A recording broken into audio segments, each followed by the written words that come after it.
Hi hello. இன்றைக்கி ஒரு special day. அதனால் நாங்கள் சேலமில் இருக்க கந்தாஸ்வரம் கோயில் போகலான்ட்டு கிளம்பியிருந்தோம்.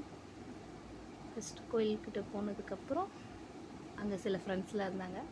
கொஞ்சம் பார்க்க பயமாக தான் இருந்தது, இருந்தாலும் அப்படியே அட்ஜஸ்ட் பண்ணிட்டு மேலே போயிட்டோம். இங்கே ஒரு பிள்ளையார் கோயில் இருக்குது. 200 படின்னு தாங்க சொன்னாங்க, ஆனால் கால் பயங்கரமாக வெளியே எடுத்துருச்சு. மேலே போனோன்னு ஃபஸ்ட்டு அப்படியே கொஞ்சம் ஃபோட்டோஸ்லாம் எடுத்துகிட்டு, இங்கே பாருங்கள் சேலம், அப்புறம் பிள்ளையாரை பார்த்துட்டு நம்ம முருகரை பார்த்துட்டு அப்படியே கோயிலை ஒரு சுற்றிட்டு வந்தால் இங்கே மூலவர் வந்து பஞ்சமுக ஈஸ்வரா தாங்க. நாங்கள் கந்தாஸ்வரம் நினச்சிட்டு போயிட்டோம்.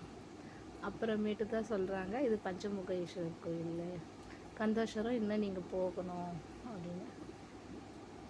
பிள்ளைய பார்க்கலான்ட்டு போயிட்டு அவங்க அப்பாவை பார்த்துட்டு நல்லா திருப்தியாக சாமி கும்பிட்டுட்டு வீட்டுக்கு வந்துட்டோம். கந்தாஸ்வரமும் போனோம், ஆனால் அங்கே நடைய சாத்திட்டாங்க. அந்த விளாக் அடுத்த இதில் நான் போடுறேன். பாய், தேங்க்யூ.